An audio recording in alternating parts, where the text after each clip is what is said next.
Eh bien, mes soins vous ont rendu votre conquête. J'ai vu Pyrrhus, madame, et votre hymen s'apprête. On le dit. Et de plus, on vient de m'assurer que vous ne me cherchiez que pour m'y préparer. Et votre âme à ses vœux ne sera pas rebelle. Qu'il eût cru que Pyrrhus ne fût pas infidèle, que sa flamme attendrait si tard pour éclater, qu'il reviendrait à moi quand je l'allais quitter. Je veux croire avec vous qu'il redoute la Grèce, qu'il suit son intérêt plutôt que sa tendresse, que mes yeux sur votre âme étaient plus absolus.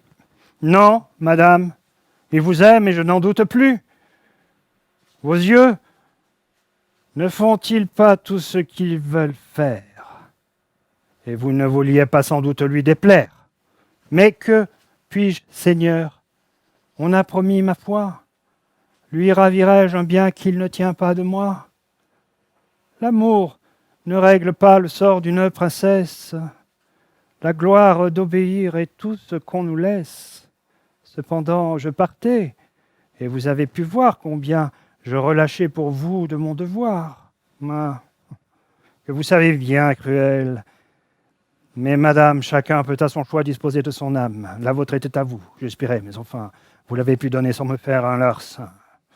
Je vous accuse aussi bien moins que la fortune. Mais pourquoi vous lasser d'une plainte importune? Tel est votre devoir, je l'avoue.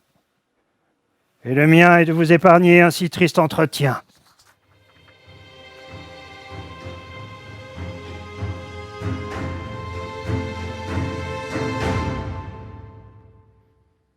Attendais-tu, Cléone, ainsi qu'un courroux si modeste? La douleur qui se tait n'en est que plus funeste. Je le plains d'autant plus qu'auteur de son ennui, le coup qu'il a perdu n'est parti que de lui. Comptez depuis quel temps votre hymen se prépare. Il a parlé, madame, et Pyrrhus se déclare. Tu crois que Pyrrhus craint? Et que craint-il encore? Les peuples qui, 10 ans, ont fui devant Hector, qui 100 fois effrayés de l'absence d'Achille dans leurs vaisseaux brûlants, ont cherché leur asile, et qu'on verrait encore, sans l'appui de son fils, redemander Hélène aux Troyens impunis. Non, Cléone, il n'est point ennemi de lui-même, il veut tout ce qu'il fait, et s'il m'épouse, il m'aime.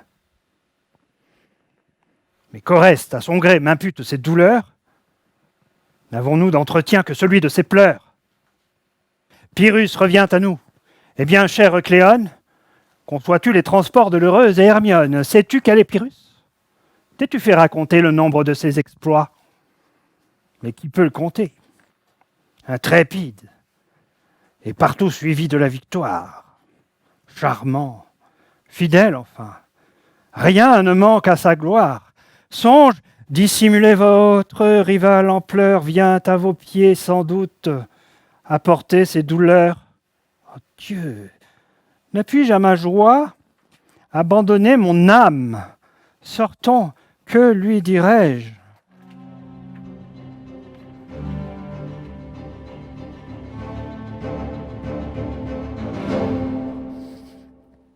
Où fuyez-vous, madame? N'est-ce pas à vos yeux un spectacle assez doux que la veuve d'Hector pleurant à vos genoux? Je ne viens point ici par de jalouses larmes vous envier un cœur qui se rend à vos charmes. Par une main cruelle, hélas, j'ai vu percer le seul où mes regards prétendaient s'adresser. Ma flamme, par Hector, fut jadis allumée. Avec lui, dans la tombe, elle s'est enfermée.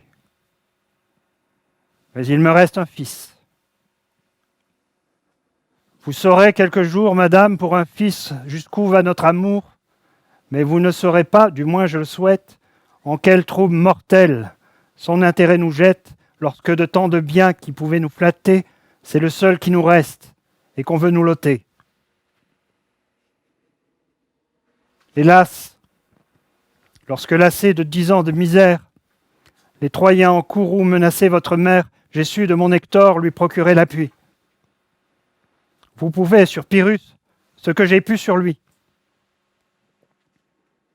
Que craint-on d'un enfant qui survit à sa perte? Laissez-moi le cacher en quelque île déserte. Sur les soins de sa mère, on peut s'en assurer. Et mon fils avec moi n'apprendra qu'à pleurer. Je conçois vos douleurs, mais un devoir austère, quand mon père a parlé, m'ordonne de me taire. C'est lui qui de Pyrrhus fait agir le courroux. S'il faut fléchir Pyrrhus, qui le peut mieux que vous? Vos yeux assez longtemps ont régné sur son âme. Faites-le prononcer. J'y souscrirai, madame.